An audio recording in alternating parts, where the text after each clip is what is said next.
if you want to change that organization, how it interacts, what's the culture of it, primarily at the beginning of the day, you need to start with changing how leaders react. ProCognita, Get Agile podcast. The Leadership Shift. Interview with Zuzi Sohova. Hi, and welcome to Get Agile podcast. We are now in Krakow at the Agile Swarming Conference, and I'm lucky to have a conversation with Zuzi Sohova.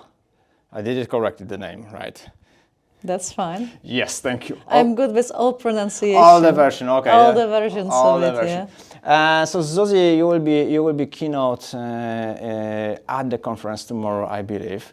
That's true. That's true. Tomorrow morning. Yeah. Thank you for inviting me to this podcast. It's a huge pleasure. So just to mention, Zuzi is also a certified Scrum Trainer, the only one from Czech Republic, I believe. That's true. You're the author of two books. One is Great Scrum Master. I believe I have a Polish version of this one. So we're going to show the Polish version of this one. Scrum Master, Doskonały Scrum Master, exactly. And the second book is Agile Leader. Agile Leader. So we're going to focus today on Agile Leadership and the Leadership Shift. Which actually goes through both of those books because the Scrum Master is primarily a leader anyway. So that's sort of common theme in both of those books. So what do you mean by shift? It's a change on the mindset. If you want to change that organization, how it interacts, what's the culture of it, primarily at the beginning of the day, you need to start with changing how leaders react. And now when I say leaders, I don't mean managers. If I would say managers, that's clear. But when we speak about leaders, leadership is state of mind. So everyone is a leader. So all of you who are listening, you're leaders. Now, have you realized it yet? Have you accepted that yet? We don't know that. You might be still sleeping in a way. But you're a leader, you can take an initiative, pretty much anything, and say, I want to achieve something, I have a dream, and I want to make it happen. And the change from this positional power to the power of influence is critical for success in, I would say, every modern organization. We can say Agile organization, but I think every modern organization, because it allows more flexibility, dynamics, etc. So something I would call like passive leader, moving into more active leader, this is what you mean, or? Passive, active, I think those managers are not passive, right? They sometimes micromanage and being I'm talking about the leader, like you're saying, sleepy leaders. That's true, sleeping, yeah. Well, I think it's about the ownership you're willing to take more and the realization that you can. A lot of people who are coming, we can start with Scrum Masters, right? You brought that book, so we can start with Scrum Masters. A lot of Scrum Masters are starting and they're frustrated. They feel like it will never change. And we wait for those managers or for somebody to introduce the change. And I'm always saying, don't wait for anybody. It's your job. Therefore, you're a Scrum Master, right? Scrum Master is a person who's changing the organization. So let's wake up and start, right? The famous word, only my manager was on their scores, right? I that's exactly true. Exactly if only the my same, manager, yeah. And what I'm saying always to those people is their manager has a manager over them, and even if you are board of directors, there's someone over you anyway, making sure that you have a job or not job tomorrow, right? And even if you don't have any manager, if you're independent, you still live in some sort of ecosystem, some sort of place, and you either take the ownership for a change or you keep complaining. Your job to decide. Yeah, one is easier, for sure. So how do you start? How to start? Start with what? Start with changing yourself or start with changing the organization? My assumption would be you need the first one to have a second one, I believe. That's my assumption. But if you don't agree, there's basically an interesting conversation going to have to happen now. Thinking about it, because the start is sort of you can start depending on where you are, right? But I think at the end of the day, it starts with you. Your own mindset, your own understanding of things, your own confidence maybe. And maybe the confidence is the most important. Am I good enough so I can actually do something here? Am I courageous enough so I'm not afraid to speak up and try and experiment? And I think When I started to be a Scrum Master, I never wanted to be a Scrum Master. It just happened to me. And over the years, I end up sort of knowing what that job is about and start playing it We do much usually better learn it later, right? Of course, we always do, but it's sometimes people like choose it and they want to be something. I didn't really want to be Scrum Master. I didn't like Scrum even, which is kind of funny because now I become the biggest Scrum enthusiast all around. At least I try to make that impression going to those conferences, right? And so on and so on, speaking about Scrum and Agile. But I didn't want to be a Scrum Master. The biggest change I need to do was like be able to step back and give teams the space. And you need to be patient, but you also need quite a lot of courage to do that. Because what if it goes wrong? Well, so what, right? Now I tell the people like, yeah, so what? You have a retrospective at the end. If it goes well, they appreciate it. If it not, well, they will tell you. Be sure about that. And now, can you listen to that feedback? Can you learn from that feedback? That's where your leadership actually starts, right? So part of it is like this awareness about what's going on and readiness to take that step and give away and say pretty much like, yeah, I am able to create a space for the other people to step in and I'm not afraid of losing my job, position or whatever. And once you're ready, then I think how you start from the other perspective, I think it starts with a dream. So I remember I went to an organization who supposedly were using Scrum. So I talked to various different people. When the Scrum Master rotated in my like half an hour circle talking to different people, I asked them, so you're a Scrum Master, so what's your goal with your team? It's like, what do you mean? I'm here to manage ceremonies. It's like, yeah. So not exactly, right? So do you have a dream? So my typical ask for Scrum Masters is like, where do you see your team? Typical ask for anybody who want to change the organizations and want to become that type of leader is like, okay, where is your dream? If you win a lottery, would you be still coming here? Because you believe it's really important. It's something for you internally. It's important to make it happen. I got this question during a lunch, why did I wrote these books, right? This one, the Great Scrum Master, I wrote because I felt a huge need of helping those people to understand that shift. And the second one, I thought like, hey, they like the first one. Let's do it again and let's again put these things in, right? You must have a dream because otherwise, if you start measuring just the effort and saying, it cost me so many nights and so many days where I've been editing and drawing and so, is it a good investment or not? So the dream is. So the first thing is the dream, not the courage in this case. Because we started with the courage and the challenge I was thinking about is like some Scrum Master going into the team, telling exactly what they need to do. Like I have a lot of courage to tell people what to do. It's not exactly what we are expecting from the leaders, right? So I understand what you mean by courage, but like I see more than too often people who know better, like leaders, managers, managers knowing better. You know what I mean? So I mean more like I still feel the courage is first. But the courage is also about don't be afraid to try things differently. Don't be afraid to step back. Maybe it's in a different segment than forcing something, right?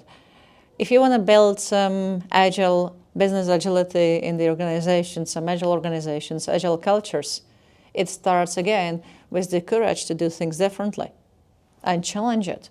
I hear too many often like will not be possible. It will never work without it. Well, have you tried? I did, right? So for example, we have a company with no positions in it. We only called everybody engineer, right? We tried various different things. We tried to almost open the salaries. We make them much more transparent than they've been. And then I quit. So I didn't finish that journey. But again, we were experimenting with different things. What will happen? We don't know. But we learn from feedback. And I think the courage doing things differently, the courage to experiment, and the courage not be afraid of failure is prerequisite. And then, of course, all the other things came in. And maybe they are like brothers and sisters, right? Yeah, it seems like you can look at the courage from the different perspective. So we get the courage, we get the dream. What's next? What's next? It's a good question. What's next? I think next is that experimentation and learning from feedback. Because if you're unable to learn from feedback, then you're pushing your own ideas. They're always wrong, by the way, no matter what. So I never get the greatest ideas, but I've been able to adapt. So I think that's what we need to learn. Get that feedback, inspect and adapt, and try short iterations, try small things and see what happens. Iterate. I was always successful with changing my teams because my magical sentence was like, we'll try it and see what happens. And if it doesn't work, we change it. I was not like looking for ultimate plan or anything. I didn't like those things. I can't really think of all possible opportunity. Like I never played chess really well. I'm a really lousy player because I can think about 2 steps ahead. I have a vision to win, but that's not really enough for some of the players' life for this particular game. But actually in changing organization, that's exactly what you need. You have that dream, you have that vision of the end stage. You know how it looks like and why you're gonna do that. And why is it important for them, of course, to go through that journey? But then you have the first 2 steps, visible, and then you try and see what happens and inspect and adapt.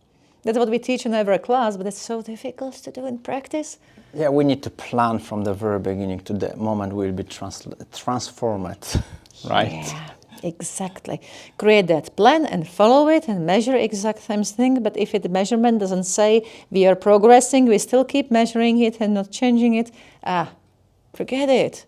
I'm too lazy to measure things which are not changing. So I think we need really that more flexibility in a space. And maybe that's the other one, be flexible. Don't be stuck with one possible way. There are always many different ways. Some of those you might not like, so you might put them away, right? But some of those might be actually eventually a good idea. So we get an inspect and adapt on the organization level, we get an inspect and adapt on the personal level, which you mentioned, so start with yourself, right? And a recommendation here, because sure I can, sit with the coffee, drink a coffee, think about the last 2 days and say, I screw up. I do sometimes this one. And I screw up so many times that I don't care by now, but people can think about it, I cannot do this anyway. So the only reflection, the only inspection and adaptation is I cannot do this anymore because I have no idea how. So do you have any models, do you have any ways for those people to improve, not just complain after the failure? I think what helped me was coaching. I have a technical background, so when I started, I know nothing about facilitation, I know nothing about professional coaching. I didn't know much about Scrum either, by the way, but that's another story. But those 2 terms coming back, facilitation coaching, and I didn't like it at all. It was like too unstructured. And then I eventually got a coaching myself. It completely opened a brand new world even for me. So I realized that now most of the difficult solutions I solve by coaching. So you did some formal coaching education, let's call it this way, right? You have some ORSC, the Organizational System Relationship Coaching. Yeah. So what is it about, and what are you taking from this one? I did some classes before from Lisa Atkins to have some basics, and from some local Prague soft skill trainers, etc. But then I went to ORSC, Organizational System Relationship Coaching, and that was the real biggest change, because most of the traditional coaching schools will teach you how to coach individuals.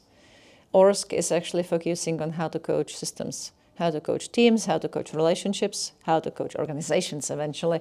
And I was struggling at that class time to time. There were different modules. I remember I was at one of those and I bought it as a package. There was some discount and I thought, like, shall I buy it all or one by one? And then I said, well, I'd go to one and then I keep buying them anyway, so let's buy them all. At least I can't give up in the middle, right?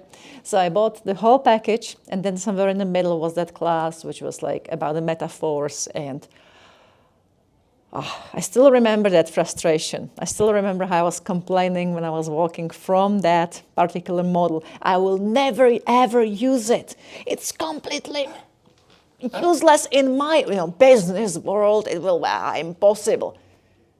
year after, I actually went they sometimes invite people, like allow people to join as like co-facilitators, helping with, the groups. So I joined a class in London because I recommended one of my friends. So I went with him and joined one of the classes. The last one, the integration one. Two interesting things happened. First time when I was at my integration class, I was sort of lost. I didn't know which tool to use and how to do it. I felt during that year I didn't really practice that much. But I went to the integration and I know, I'm going to use this one because of this. I'm going to do that one because of that. I was like, wow, it's actually not a mess anymore. And I didn't even do much about it. I mean, use some things time to time. And then the second reflection came right after. It was like, and the thing I'm using the most is actually that particular model. I was complaining about it. And it's still true for now. So sometimes those things which are the most weird and the most different, and you might not appreciate at that moment, will start a seed in your head. And eventually you realize those will shift you the most.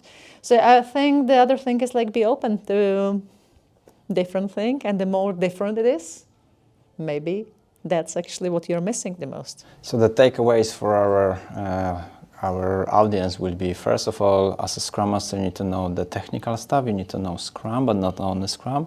You need to know coaching. You need to know... Well, at the end of the day, Scrum Master is a leader, right? I mean, in your first sprint, you need to know Scrum. That's enough, I guess, to start, right? If you're a new company, new team, well, then you at least know Scrum. You're already a Scrum guy, that's fine, right? Next sprint, you learn a little more. Next sprint, you learn a little more. But at the end of the day, you need to be able to change the entire organization, help them to understand what this mindset shift is about. You need to be able to, for example, coach your executives to help them, like, what is this shift from being, either we can say traditional manager to be more servant leader or catalyst leader, if you wish. It's similar concepts anyway at the end of the day, right? So we have all those classes about agile leadership, and I think that's what is missing in many organizations, because we have too many experts on the key positions, and we promote too many experts to the senior sort of roles. But what we really need is more catalysts who can actually, again, have the courage to step back and give away and say, let's see what happened. So I'm going to touch on that in a second. Just what I was trying to say is like the Scrum Master is not just about the Scrum, but it's about the huge amount of the competences. But I'm going to go back to this one, because not all the people might know the difference between the expert leader and the catalyst leader. So if you just can add a few words here, sure. and we can go into some examples from the coaching if you want and can share. Yeah, so it's the expert, right, and very simplified version of it. When I started, I was promoted first time because I was the better software engineer than my colleagues, and I could teach them, and I could help them, and advise them, and mentor them. And you could do this better than other, usually, at the expert to some level. extent, at least, yeah. So I am the expert, right? I'm the best is the nickname sort of thing. Then you might grow into being achiever, and the achiever is more about, okay, here's the goal, and there are different ways how to achieve that goal, but just make it happen. That's a typical sales sort of person, right? Here's the goal, sell for that amount of money, and we're good. How you do it, well, that's up to you. Not completely, but it's up to you. Now, you need to take it as a things inside of you. So in every leader there is an expert, and you can use that stance in some situations because it's still needed. Help people out, advise them, mentor them. But can you be also achiever? Can you set the goals which are meaningful, which people will follow, which will motivate them? And the third level would be catalyst. And then the catalyst starts when you say, okay, well, the world is so complex. So setting the goals might be useful, but not in every situation. In some situations, you need to put the real purpose of it, what you want to achieve. And how, through which roads, is actually quite flexible. So the catalyst is the person who is setting the culture, setting the environment, and helping other people to be successful. And again, inside of a catalyst, there would be achiever, there would be some expert, And you can use that stance in different situations when it's required, but you actually are efficiently switching between those roles. While if you're the expert, it's usually like you're the best, you're the darling, and that's it, right? I'm gonna do it myself if I have time, right? Exactly, because I'm the best, right? I know how to do it. If you mentioned, working with the executives, which for me is like I believe that from Scrum Master perspective is the most challenging work to coach the executive, to get approval to get to work with the executives. So if you can share some of your examples and ideas or just hints for people listening to us. I think it goes back to that coaching, because when I was trying to act as an expert to them, I knew Scrum better than they knew, for sure. So I am an expert to some extent. And I could advise them to do some goals, like first do this and then do that. This is the way how to structure the transformation or whatever. It didn't really work. So it started working with leaderships, the executives, the CEOs, etc., when you actually become more a catalyst yourself and show them that through coaching that they can actually figure that out themselves. Only guide them on that journey, asking them time to time some questions. They are smart enough. They can figure things out. And so I would say coaching is a prerequisite for every leader at that catalyst level, because that's how you can create a reflection for people and how you can change the environment and give them more space. So I see the leadership and the coaching sort of hands in hand. And again, if you go to organizations, how many big organizations would have a coaching program for their leaders? How many of them would have some leadership programs? How many of them develop people? Not that many.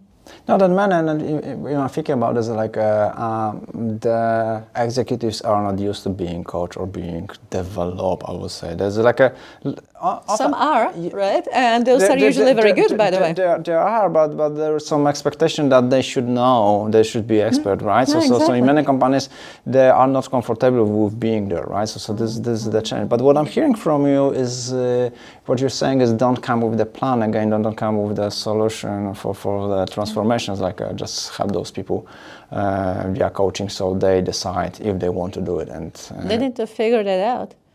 So it's interesting. I do some transformation scenario at the classes very often, and they very often say, I would start like observing and trying to understand how they work right now and who they are, because otherwise I cannot tell them how to transform.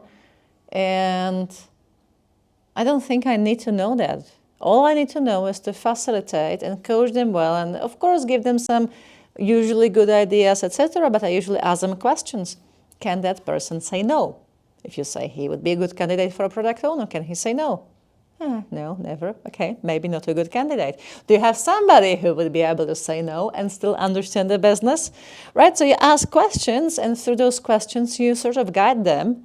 But you can never, even after, I don't know, being half a year in that company, you don't really know the entirety of that organization that well as they do. So trust the system, trust the people in it, and just help them to focus on the right things. Which sounds for me still like switching from the expert sometimes. I know that the expert achiever to catalyst, right? Product owner needs to know, be able to say no. So I'm the expert in this case, right? But finding the right people is your role, is your job, not me as a Scrum Master, right? So. Just to finish with one more thing, is like if people want to start the Swift, so they hear that they think they have a dream, or they do have a dream. They need to, it's like, I have a dream. Because you either have it, and then that's exactly why you stand up every day and go to that work, no matter what. I mean, yes, you have a vacation, that's okay. If you win a lottery, go for vacation, enjoy it, but then eventually you will be back. Because that dream is important. Right? Okay, so people have a dream. People are okay with experimenting. What is the last thing you would recommend them? What is the last thing they would? I mean, how to start, when to look for help, anything. Like. and a survival guide for Zuzi, for the leaders. Go for a coaching class. Go for the coaching class. And buy the whole package with the discount, because otherwise you're gonna skip the most difficult stuff for you. This is what we're saying to those people, right? What? I'm saying buy the whole package, because otherwise you're gonna skip the part of the coaching class which is more difficult for you. It's like you did. You say, Oh, like, yeah, the whole package. You did the whole package, Oh, right? that's what you mean. It's, half a day on coaching will not usually kill it. So do the real program eventually. But I started with a book. And I just read the book and try it. And only then I got a feeling, okay, it's worth of investing. And then I went to individual 2-day classes. And only then I bought the whole package. So, start. And maybe start with getting a coach yourself, because maybe that's what will give you this clarity, internal clarity, like, why do I need to invest into this?